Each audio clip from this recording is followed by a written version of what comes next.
animators and artists. Seth Lanki is a character designer, rigging artist, and 2D animator located in British Columbia. His past roles include working with Relish Studios, Copernicus Studios, and Yeti Farm. Recently, Seth shared a clip of a D&D-inspired Raven wizard, Fetchin, which he designed, rigged, and animated. So we invited Seth onto our live stream to discuss his work, as well as take us on a tour of Fetchin's rig. So Seth, welcome to the Toon Boom's live stream. Hey, Mike. Yeah, thanks for having me. Appreciate it. Thanks. Thank you so much for joining us. So to start, can you tell us a little bit about the different hats that you wear? Because character design, rigging, and animation are very different disciplines. So how did you wind up working in all three?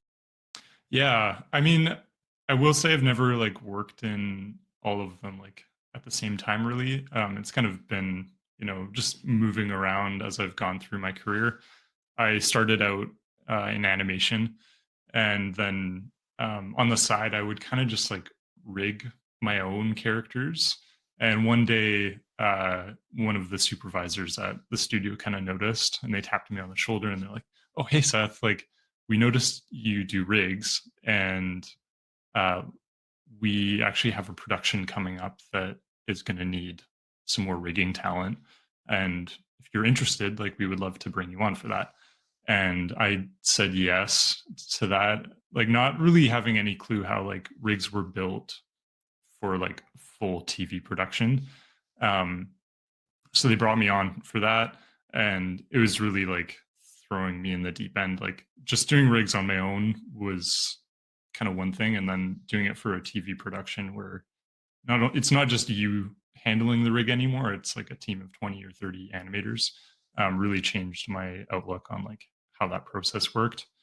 And I did that for a number of years and started to get pretty proficient at it, where I felt more comfortable building a character that I knew was going to be sufficient for whatever the production needed. Um, and then design wise, kind of fell into that by accident. At my most recent job, we had a hiatus during a production, and they kind of looked at me and they're like, "Oh, well, Seth can draw, so maybe he's interested in doing some design work." So they brought me onto the project to do some designs, and kind of gave me a crash course on how to design characters for a production. And I think the fun thing with each of those is when you're actually doing it for uh, a TV show or a video game, the full production, you really learn a lot about how to make things more efficient for yourself in your workflow. You can't be too precious. You just have to make things work, get them out there, get feedback, do the notes, and then get it approved. I just want to rewind a little bit. So you were working in a studio. You were between shots, sort of animate, rigging your own characters. Where did you learn to rig? Yeah, that's a good point. I originally learned when I was in college. I went to Van Arts, um, and they kind of just did a, a generalist kind of course on how to animate and how to rig in Toon Boom. So I kind of learned a little bit in school, and then continued to do it while I was working professionally afterwards. So I'm a big believer that people who experience different roles in animation, it's really an advantage. So how does your experience with rigging and animation influence your approach to character design? Yeah, it's a good question. I feel like it's kind of a balance, because most of the time you don't get to have any say in the design. So when it is your own character design that you'll be rigging, um, still want to put the character first and foremost, and be true to the design that you've been given. I think the main thing that I always just try and consider is how it's going to function as a rig. So there will be things um, I try not to put details right on a joint, because when the animator is going to be bending that joint hundreds of times, like it's going to be really annoying to have to like move that detail and make it work around like the elbow or the knee. So little things like that matter a lot. And then there's just like stuff that I know animators hate, like putting plaid and stripes on a character isn't ever a good idea. I've done it like, or I've had Yeah. designs given to me with a character like fully in plaid, and yeah, it sucks. So you try and like avoid that as much as possible. Sometimes it's Eh, just like part of the there are ways story. to work around it, right? Like the There's freeform workarounds. deformers, or Yeah, like just deciding, that the plaid's going to be stationary. yeah. Two things that you can do to sort of get around it. But yeah, those stripes patterns tend to be more difficult.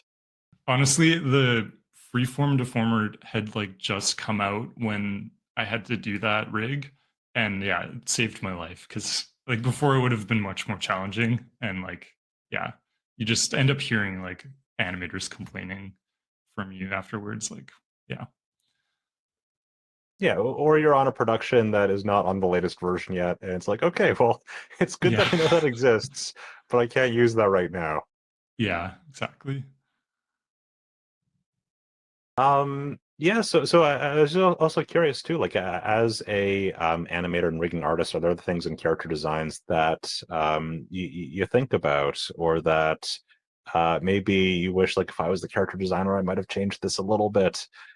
Yeah, it's usually like simplifying stuff. I find Hmm. the characters that I enjoy rigging the most have like a good balance of like they're simple, like they're gonna be fun to animate, but they still like are thinking about the character and like including details that are important to show like who this character is, like their personality. Um, the designs that I like kind of roll my eyes at or just like really um yeah just get tired of like immediately are the ones where it's like they've thrown in so many details that aren't necessary. Ah, They just yeah. Sometimes like more adult animation is guilty of that. Like and the yeah, those rigs are um a bit more of a headache for sure. yeah, in traditional animation, there's a concept called line mileage, where like Yeah. the more you have to draw, the longer it takes to animate a character, and it applies as well to like rigged characters, where if they just have a ton of elements that you need to move around, um, if you have the same budget, that means less animation. Yeah. Yeah. And you see that like you'll have like a really detailed design, goes to rigging. The rigging kind of suffers because you can't do as much to make it like more efficient. Then animation gets it and they have to like try and make all these details work. So they just like cut down on like how much animation they can do. And then the end result just like looks worse than if you like started at the beginning in the design phase and like made it more um considerate of like the end result and like what you're after. So yeah, it's always a balancing act. I try to like stay true to what the design is at the beginning because there's been productions where I knew it was going to be hard in rigging, but the designs were really beautiful, so it was going to be worth it. Like I worked on a show called Pete the Cat. Every character had like textures on everything. And textures like even in harmony can be challenging. There's ways around it, but we had to figure out this whole workflow to make the textures work so that like when their arms moved, the textures weren't clipping in a weird way. And we found a way to rig the characters where the textures looked nice on the puppets, and then the end result like stayed true to the original like concept art, which I was really proud of.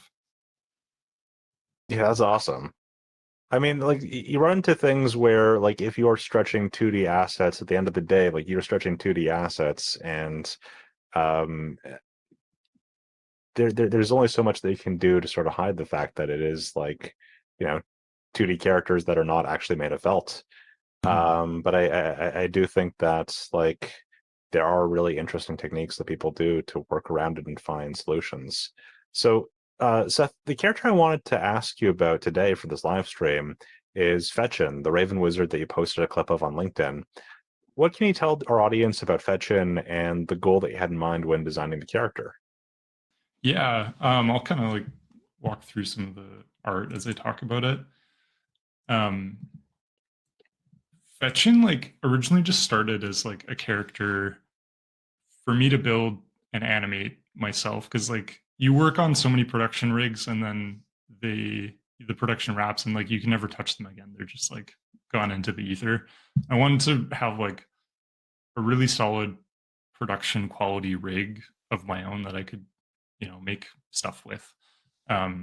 And then I just like from my personal life was getting really into D&D and thought like, oh, wouldn't it be fun to have like a cartoon character that's kind of like in this D&D inspired space and like tell stories around that.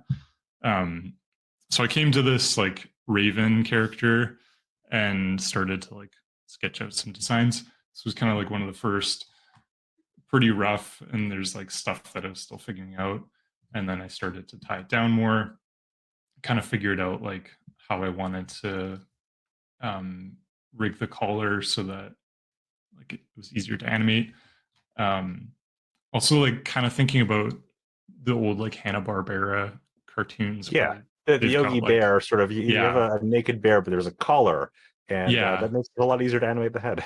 yeah, exactly. So little things like that, I think just like make for a more like enjoyable rig to animate at the end of the day. So and yeah, I didn't have any like producers like telling me what I could or couldn't do. So yeah, it was just like having fun with it.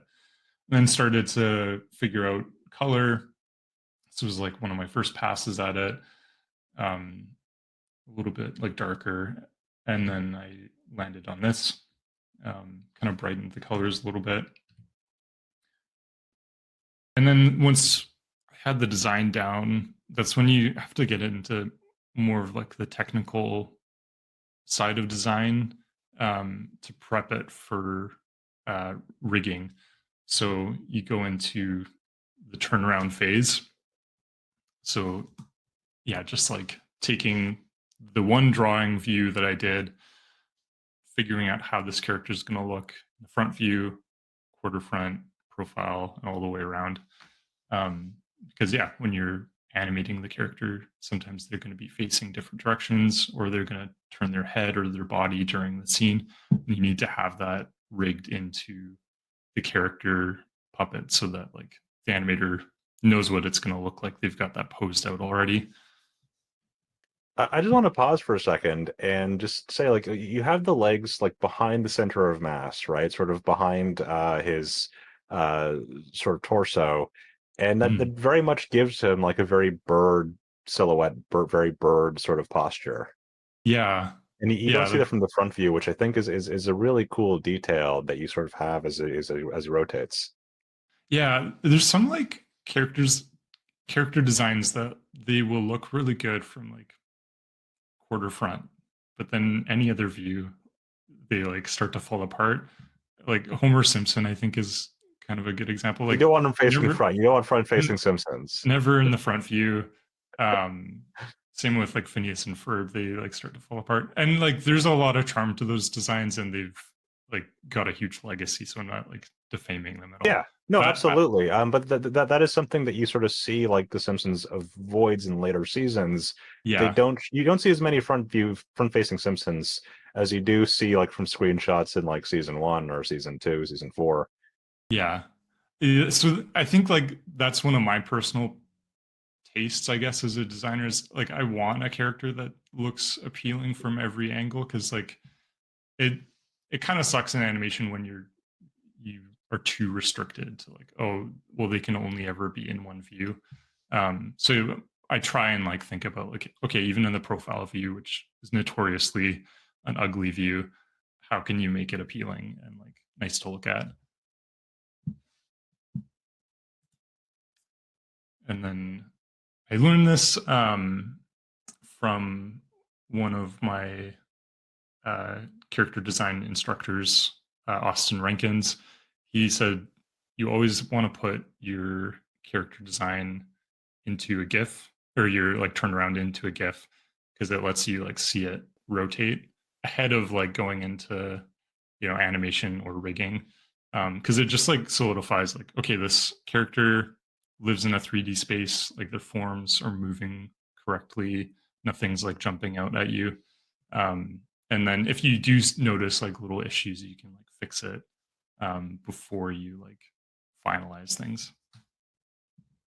Yeah, I just want to say, like, this is a very ambitious character design too for a rig. I mean, you have even with that collar and the sort of cape, the like difference in variation of like the curve of it as it goes over his shoulders. That is not an easy thing to do and keep consistent. Yeah, that's like cloth, especially in rigging, like it's challenging. And it's one of the things that with this character, I kind of wanted to lean into because there's always stuff that I feel like I want to improve at as a character rigger. And um, yeah, it's like, well, I don't get to play with like this draped, like kind of shawl fabric on most characters. Like it'd be fun to work out a way that like feels good and like within the rig it's gonna like function the way I need it to. So yeah, I feel like I got it to a pretty good place. It's always stuff where like I know if it was in a full TV production, they might like push back on things. But for my own like personal use, I got it to a place where I was happy with it. Yeah, I think it's a really impressive design. Thanks. Yeah, and then you don't always get this on TV productions, but like having hand model sheet is nice. um, yeah, just you know, it's all going to be baked into the puppet. So if the animators have that, just means like things are going to stay on model more consistently, and like when possible, the animators can just like flip through to a hand they need for the scene, or just like adjust an existing hand for what they need versus having to like redraw it every single time. Yeah, I think it's also worth noting too, like you're making a character who's a wizard who's holding a staff, right? You're going to see the hand in a lot of different positions, Yeah, holding on to things or doing different poses because, hey, a wizard, uh, wiggling your fingers is kind of part of magic, apparently. yeah, exactly. And then yeah, some mouth model sheets for like you want to usually have at least happy and sad mouths. I've seen some shows where they'll do like more of a neutral mouth as well, but I already knew that like doing a beak model sheet for the mouth was going to be a challenge, so I just left it at the two, and I think it works.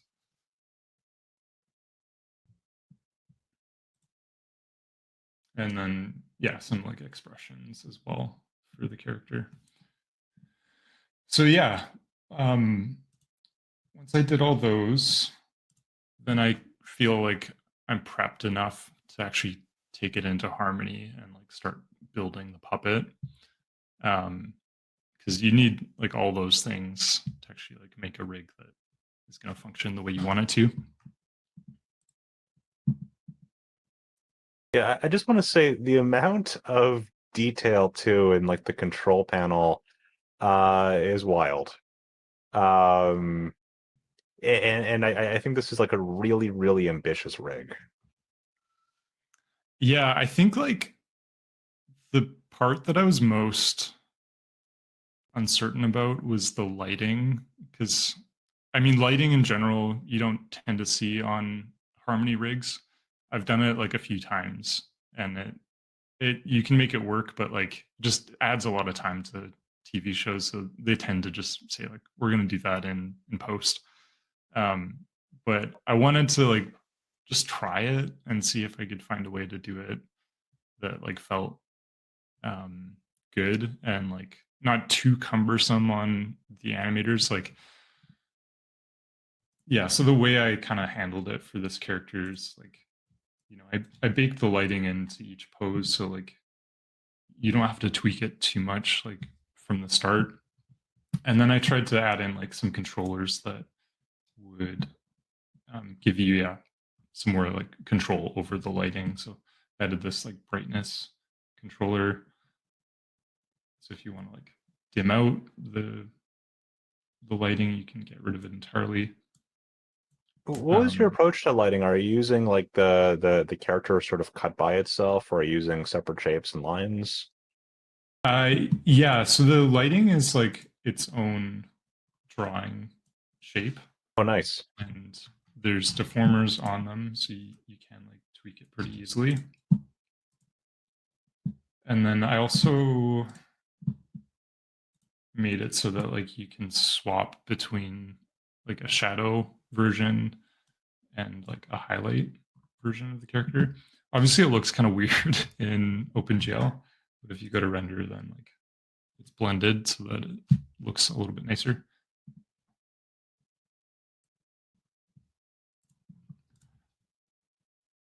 Oh, that is wild. Yeah. And then I think this is probably one of the main reasons why like people avoid lighting for character rigs is like you have like a patch on an arm here. And it works fine when you don't have a shadow involved, but as soon as you add like these shadow pieces, you can end up getting like an anti-aliasing around the patch. Um, so I managed to like figure out a way to soften it enough so that like when it's rendered, you don't see it at all, and that felt like Oh, that's really clever. yeah.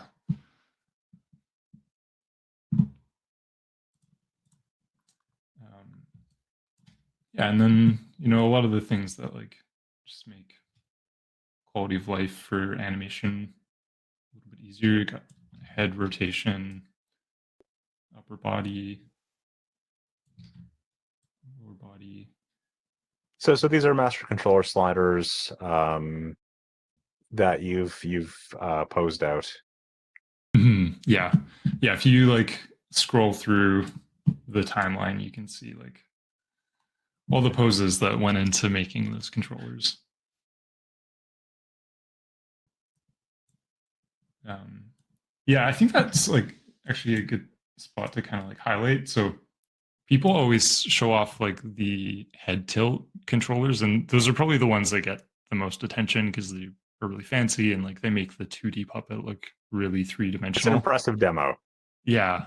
And so if people like see that and they're like, how the hell do you do that? Um, it's just like posing out the head turn like in each angle. So I did like a downward tilt um, for these angles, and then the neutral tilt for all those, and then an up tilt for all those. And then when you plug those into the master controller, you get something like this. Yeah, it does math and finds the halfway point between the poses, which it blows my mind that it works. Yeah. But it's important to note that like that isn't animation, that is posing. Yes. An Yeah. animator would use that as like a tool to quickly get a pose, and they can refine the pose to get exactly what they want. Yeah. But the master controller itself is not animation. Yeah. And like, I think the master controllers are really good at just helping with subtlety. So yeah, if you like want to just add like a little bit more nuance to the scene, like being able to tilt the head down just like a little bit like that is really nice. But yeah, like you said, it's not doing the animation work for the And animator. I think it's also really important to note too, it is not 3D. It is entirely like 2D geometry. Yeah. And it is mind bending that you can have like a character with a beak move around with a slider sort of toggling between poses. Mhm. But it's a very, very effective effect. Yeah. Yeah. Exactly. Um, yeah, and then like obviously there's blinks like you would want, and then got our mouth charts baked into the character.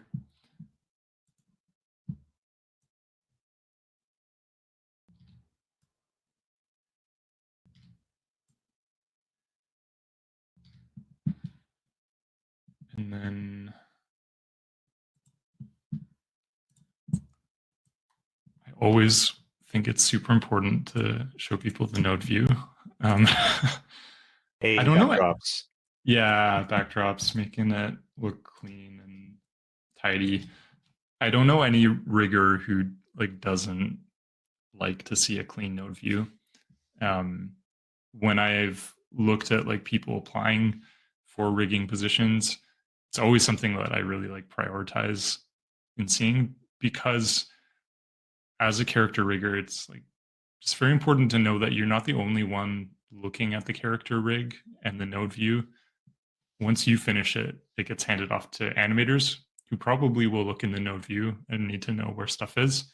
And then effects people will also need to look in there. Comp people, like there's just a myriad of parts of the pipeline that are going to be touching it and looking in it.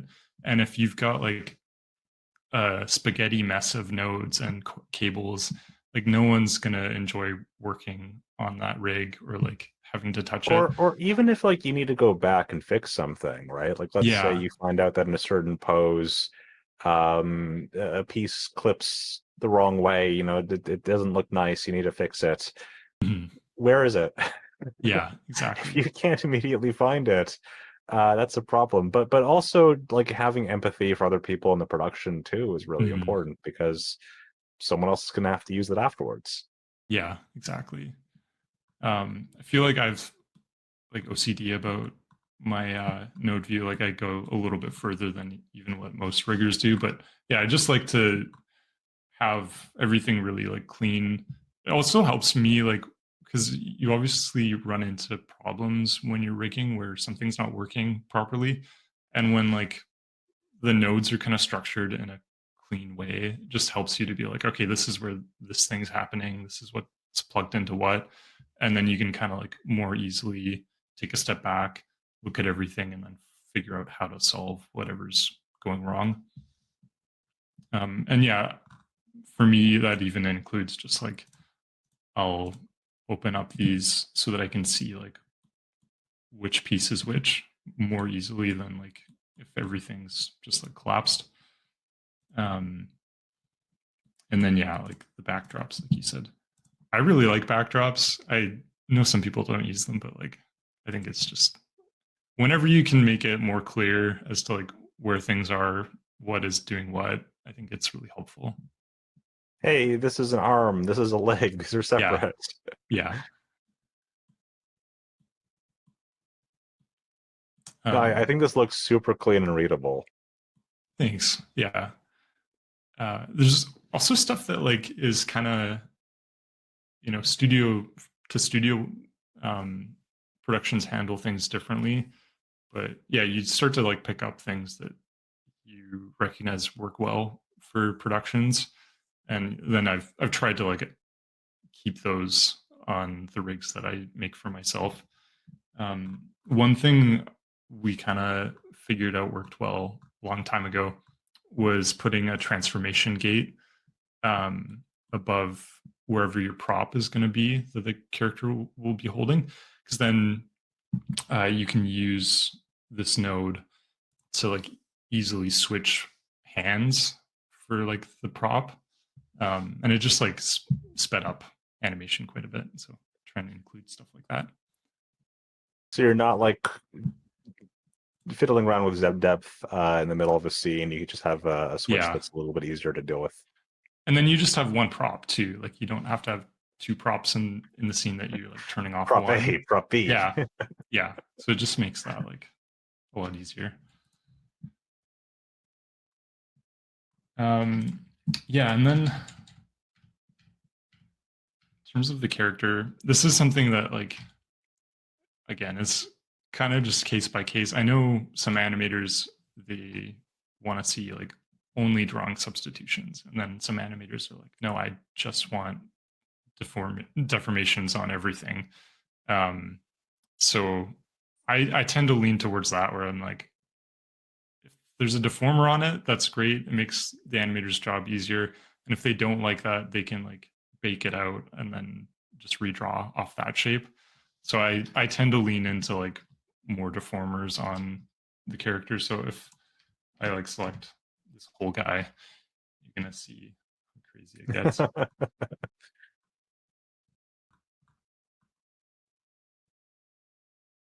In terms of like complexity and like heaviness, how complex would you say this rig is compared to the stuff that you do in your day job? I think it's a little more complex. Definitely with the lighting stuff, it like that's probably something that most production rigs aren't even going to think about adding on. But there have been a few productions where I'm like, oh yeah, this is on par with that. Um, so yeah, it just depends on like what uh, the show is after and like what style of animation they're looking for. I think more deformer heavy rigs are good for animation that's going to be more subtle. If you're wanting to do more like snappy animation, then maybe you want to lean into more drawing substitutions. But yeah, every production kind of varies. And then when you start off on the production, they'll rig it one way, and then halfway through, you're changing stuff and kind of adapting to what the animation crews want. Yeah, I will say like of the rigs that I've seen, you do see like lighting on rigs occasionally. They Mhm. tend to be simpler rigs though. This Yeah. is a pretty like complex and like very like I'd say like the volumes are very well defined. Mm. And that makes lighting it more complicated. Yeah. Yeah. It's fair. um, I'm trying to think about like what other things I can. I noticed there are a lot of handles on this rig too. Yeah, thanks. That's what I should show. Yeah, the handles. I see some riggers they label handles. I don't know. I guess it's just a preference of mine. I like to just keep it like, just make it a big shape, and then the animators can like select it easily. Hmm. So yeah, these handles are for like the eyelids. Down in Those are this great. that lower eyelid. Like to include like an eye detail or like face detail. So I usually just throw that onto a handle so that like you can hide it easily and then pop it on when you've got like character making an expression. So like over here, you can kind of see it pops on for that. We've got like a cheek.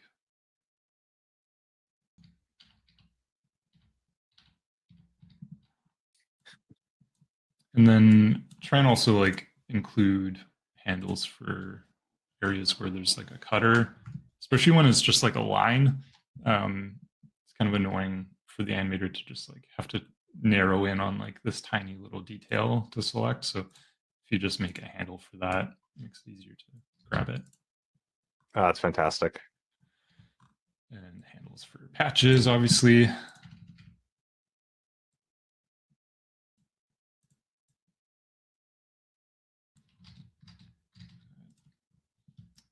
It seems like you put a lot of thought too into like what an animator would have to use frequently on this rig with your handles.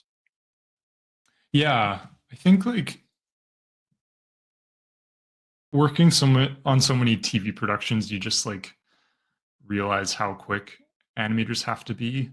And so if you're making their job harder, it's gonna like slow down like every animator times like however many scenes they're working on times however many characters. So you just like want to try and reduce that as much as possible. And you know, as I'm sure most riggers have encountered, when you first start out, you make a few bad rigs and then you never hear the end of it. Like you just, yeah, you want to make sure that like, okay, the rig's being handed off to the animation team. And like, if you hear nothing from them, that's like honestly really good. And if you're hearing like people say, oh, this isn't working or this broke on me, then it's like, okay, I need to revisit things. Yeah. But I think feedback can be really helpful too, because it's how you grow, you know. If you do the same thing over and over again with no inputs, you're not really changing. Mhm. So one thing I wanted to ask you, like with that in mind, What did you find like the most challenging or interesting when like adapting your character design to the rig? Yeah, I think like a part of it was the lighting that is always a challenge. Um, like I mentioned with like the elbow joints and stuff. But then aside from that, I think when I rigged the face, I was like, oh, why did I do a bird character? Like a beak is so much more difficult than like just doing a human mouth. Um, so that I definitely also heard added too, like, like on rigs, having like a long sort of snout or face can be challenging, especially if you do have like a very anatomical style. yeah, yeah, you have to like think a lot more, I guess, about how it looks in each pose. Because yeah, if it looks off in like the front view or something, like it just starts to fall apart. Um, and yeah, especially with like a really long protruding beak, like it's just it makes it more difficult to figure out a way to deform like this drawing to this drawing, which is Mm. why I didn't do that. I made a separate drawing for this beak. No, that's definitely a clever solution. Yeah, that's So one thing I wanted to ask you too before we move on is the clip that I saw that you shared with Fetchin featured him in a scene where he's holding up a staff. The staff glows. mhm. So you were doing the character design, the rigging, the animation, effects, a lot, and it looked fantastic. Oh, thanks. Um, Uh, yeah, I can try and show that actually. it's such a great scene too. I don't know if the audio is going to come through, but um,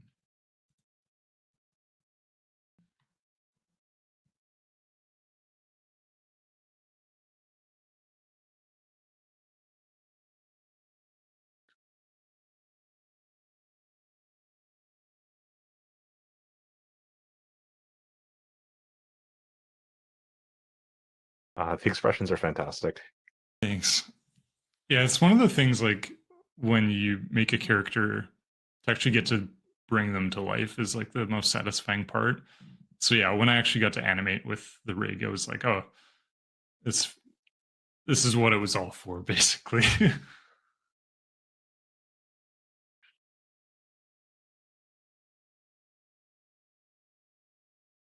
Yeah, so Vagrants of the Shore is a pretty funny like name for a spoof, you know. It to me it sort of evokes like Wizards of the Coast. You've got a character who's a Mhm. wizard. Um, so do you have like other characters that you sort of have in the setting that you're working on or thinking about? Yeah, I feel like whenever I start something, like it starts kind of small, and then I start to build like a world around it, and start to think about more characters. So definitely have like um, some more characters that I would like to build eventually. This little rogue raccoon and a gray wolf fighter. So yeah, the goal is like eventually do all the same things that I did for Fetchin. I'll do the turnarounds and expressions and mouth sheets and stuff, and then build them in harmony.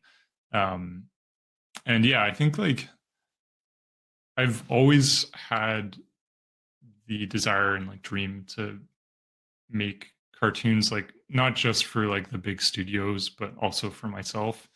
And I recently just had the opportunity where I had the time on my hands to make something, and I had this character rig sitting around, and I was like, why am I not like putting my time into this? Because I keep on telling myself that I want to make stuff, and now's your chance. Like this is as good a time as ever. I think part of the thing that is always going to hold you back is just like uncertainty and like the time commitment. Like it's a lot of work to put in for any amount of animation, but especially for like what I was thinking I wanted to do. And there's like the barrier of parts of the production that I never tackled before. So I haven't really done background design before. So I was like, okay, I guess I'm gonna learn how to do this now. And I kind of just like picked up pieces of knowledge that I'd learned from like designers that I'd worked with before. And so you think about like layering elements, like how to just like manage the BG so that it like works well in the scene for the animators. And like I will say thinking one thing you don't color see and in a lot stuff. of like dungeons, right, are wooden cross beams above. People don't really think about like the construction of like how is this built. So I think that's a cool detail that adds a little bit of like perspective to it. Thanks. Yeah, that's like if there's like one thing I've learned from designers that I look up to is like they're always thinking about like the little details, and it's like the stuff that you don't even like think about necessarily, but when it's there you're like, oh yeah, this feels like a space that like thought has been put behind, and like it just like makes the world feel more real. So I still feel like I'm trying to get better at that, but yeah, designers who work um, in the professional space are consistently thinking about that, and it's I think a really important detail. Also, did you sneak a Dragon Ball into the treasure hoard? Yeah, I sure did. Okay, just checking. Yeah. Um, yeah, there's another BG from the scene. That's gorgeous. Thanks. So another question I wanted to ask you was, how did your approach to rigging change throughout your career? Yeah. I feel like it's changed a lot. I think like when you start in rigging, at least this was true for me, and I've noticed juniors tend to do this as well. Is like you lean into just like everything that the software can do, and like trying to use like all the bells and whistles. And as you like progress in rigging, you start to realize like, okay, this is really important to use because like it's going to make the animators' lives easier, and like maybe these features are just like too complicated for them, like without really spending a lot of time with each animator and setting them down and saying like, okay, this is how this works, which you don't often have the time for. It's better to just like keep things simpler. Um, and like the one thing that I notice a lot of beginner rigs fall into, like the issue is like using too many cutters and masks Mm. and not realizing like how to use them in an effective way. Um, yeah, I was certainly guilty of it, where it was like, okay, this rig this mask makes the rig look like the design, but when you try and use the rig, the mask is getting in the way of like making it functional. Like it just ends up breaking things. So you just get better at like, okay, this is a good spot to use a cutter where it's gonna like work well and it's not gonna break anything. Yeah, I think that discipline too, and the confidence of like I don't need to throw in every single bell and whistle to make the rig functional, um, is a good sign of growth too. Mhm. It's also like sometimes just a time thing. Like sometimes you Yeah. do want to put that stuff in, but you're like, well, I've got to finish this by Friday, and just no time. As someone with a creative career, do you have advice for staying motivated to work on projects in your spare time? Yeah, um, it's really difficult because I feel like I'm not usually good at that when I'm working a 9 to 5. Like it is really difficult to stay motivated to work on your own stuff. Um, I think like the best thing that I can say is just like try not to get burnt out from that 9 to 5 job. Like, if they're forcing you to do overtime, or if you're just doing overtime because you like feel like you have to, like try and resist that. Like, make sure that you've got like a healthy balance between like your job and your personal life. Because when I've been in positions where, yeah, I'm like not just working 8 hours, it's turning into like 10, 12 hour days. I like just no one is going to have the energy after all that to work on their own stuff and feel creatively inspired still. Um, so yeah, just like keeping that balance, I think, is really important. You're also not going to be producing your best work at like hour 8, 9, Yeah, 10 of a yeah, job. yeah, Um, exactly. and I think a lot of like junior artists and people early in their career might not think that they can even advocate for themselves or think about Mm, like burnout. It's sort of just like, well, you gotta um, work as hard as you can for as long as you can. And yeah. I think thinking of like, hey, you have to sustain your life. Like your work has to be able to sustain you. This is a job. Mm, Um, like the production's lucky to have you.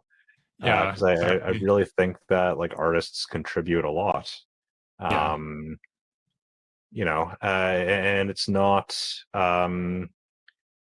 I think there tends to be an idea that like, oh, you get to do your dream job, Mhm. but it's still a job. You Yeah. still have to uh, have boundaries, and Yeah. I think that's part of professionalism too. Yeah. Uh, I think that's really true too. Like, as you go along in your career, you start to look at the jobs like less as like, oh, well, this is like a really big name production versus like, oh, this is going to be a really fun team to work with.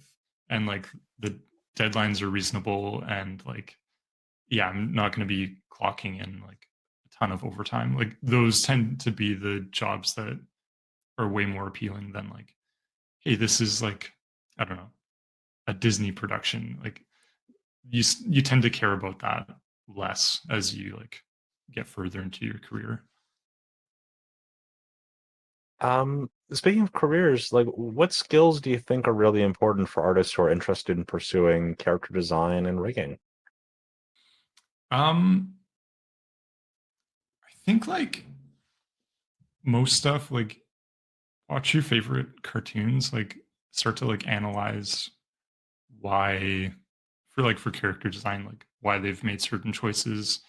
Um, Usually with TV animation, it's all about like making the most efficient design.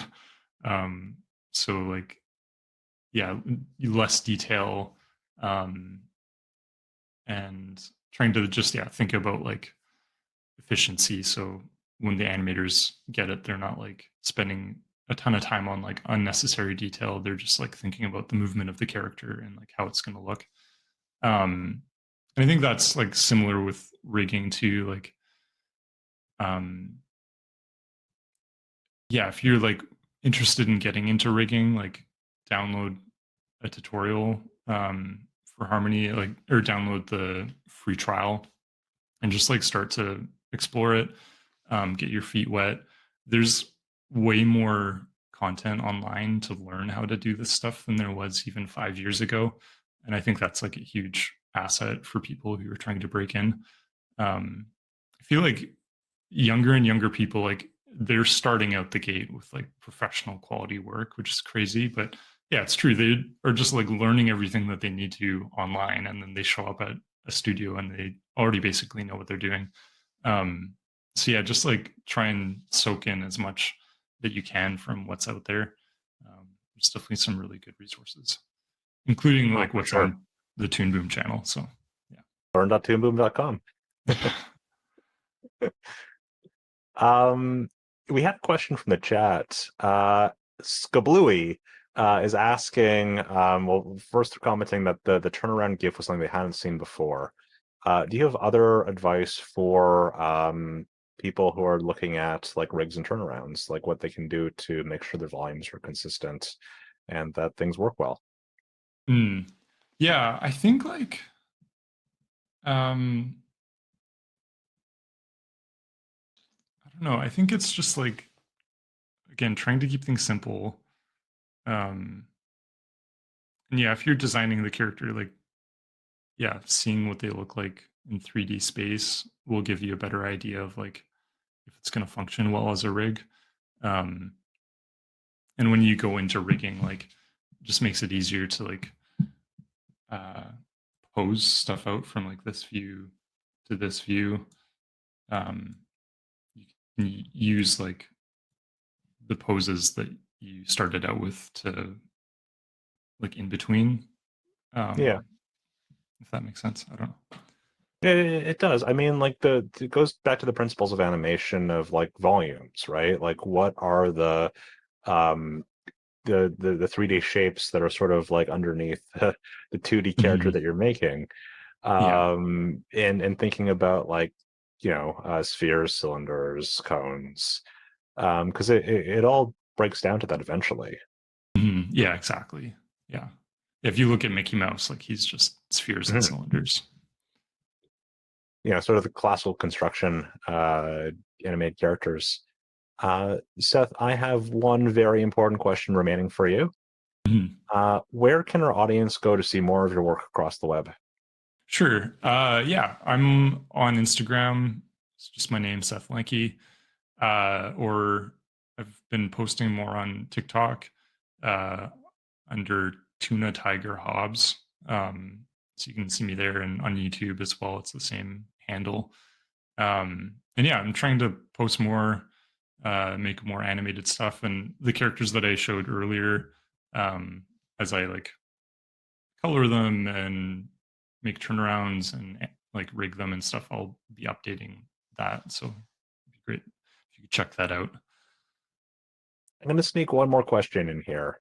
Sure. Seth, why do you think animation artists are drawn to Dungeons and Dragons and other tabletop role-playing games? Yeah.